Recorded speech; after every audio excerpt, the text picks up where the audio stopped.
Assalamualaikum Sobat Tirai Goib. Salam jumpa di channel cerita horor. Silahkan subscribe yang sudah subscribe, semoga masuk surga. Malam itu hujan rintik turun membasahi kota, memeluk suasana dalam keheningan dan dingin. Nina, seorang perempuan berusia 27 tahun, pulang dengan wajah sumringah, membawa amplop coklat berisi uang hasil jeripayahnya menjadi host jualan online. Dengan langkah ringan, ia memasuki rumah kecilnya, yang kini terasa hampa sejak kepergian ibunya beberapa bulan lalu. "Oh iya, aku mau ke ibu," bisik Nina sambil menghela napas panjang. Meski tahu, rumah ini hanya akan membalas keheningan sebagai sahutan. "Ibu." "Ibu di mana?" panggil Nina sambil melangkah ke kamar ibunya. Sepi. Kamar yang dulu penuh kehangatan kini terasa sunyi. Ia melangkah menuju dapur, berharap mungkin ada sesuatu yang tertinggal, aroma masakan atau bunyi gemericik air, tanda-tanda kecil yang biasa ia dengar saat ibunya sibuk, namun tidak ada apapun. Hanya bunyi tetesan air dari keran yang membuat Nina tiba-tiba merasa dingin. Entah kenapa, bulu kuduknya meremang. Biasanya, ibunya selalu memastikan keran tertutup rapat. Ia merapikan keran itu, memutar-mutar sampai tak ada lagi air yang menetes.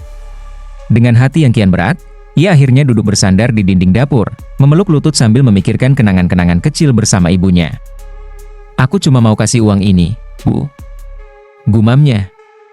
"Dulu setiap kali aku bawa pulang uang hasil jualanku, ibu selalu bahagia. Sekarang, aku ngasih ke siapa?" Air mata mulai bergulir. Nina sadar bahwa kesepiannya tak akan bisa terobati begitu saja. Dengan hati yang nelangsa, ia bangkit, memasukkan amplop coklat itu ke dalam laci kamarnya, lalu mengambil kunci motor.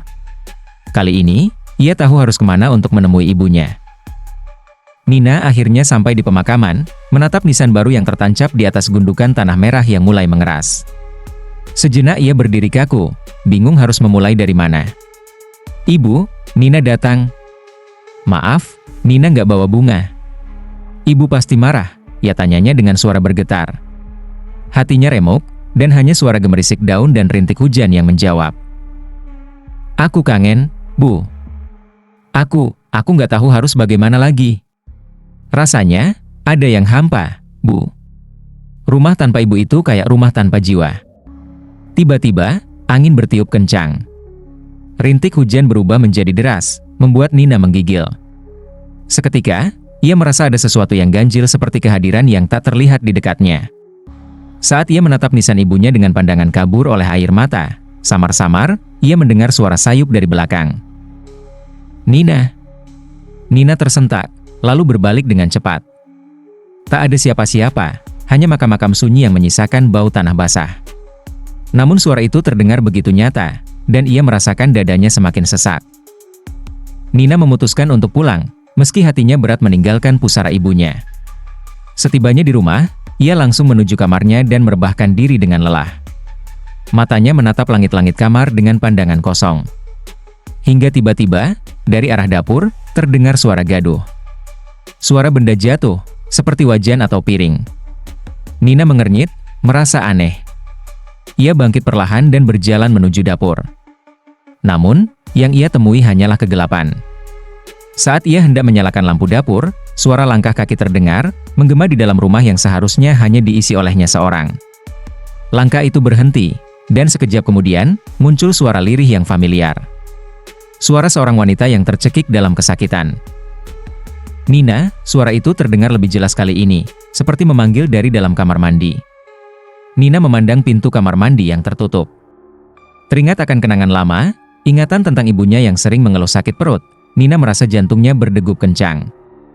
Dengan gemetar, ia membuka pintu kamar mandi.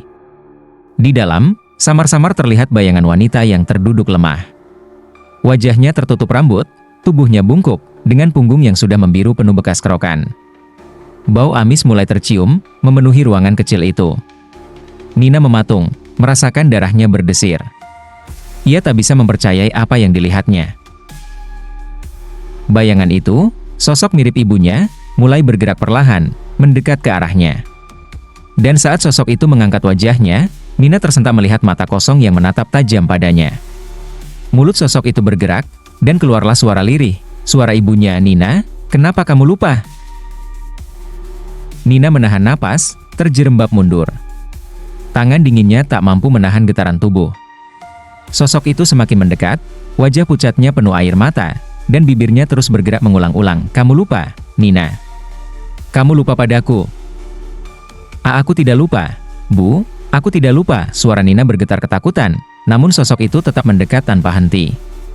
Bayangan ibunya kini begitu nyata, begitu dekat hingga Nina bisa merasakan dingin dari tubuh tak bernyawa itu. Aku selalu rindu, Nina, sosok itu berbisik di telinganya. Suara itu terdengar menyayat, penuh luka yang tak terobati. Seketika, sosok itu merengkuh tubuh Nina dalam pelukan erat yang dingin, beku seperti kuburan. Nina meronta ketakutan, mencoba melepaskan diri, tapi kekuatan dari sosok ibunya tak memberinya kesempatan. Perlahan-lahan, rasa dingin mulai menjalar ke seluruh tubuhnya, meresap hingga ke tulang. Esok paginya, Nina ditemukan oleh ayahnya dalam keadaan tak sadarkan diri, memeluk erat amplop coklat yang basah oleh air mata. Ayahnya memanggil Nina berulang kali, namun Nina hanya bergumam pelan, "Ibu, aku rindu." Sejak malam itu, Nina tak pernah benar-benar pulih. Setiap kali senja tiba, ia akan berlari ke dapur, mencari sesuatu yang tak pernah lagi ia temukan. Hanya sisa rindu dan doa yang tak pernah sampai. Terima kasih Sobat Tirai Goib, yang sudah subscribe, semoga masuk surga.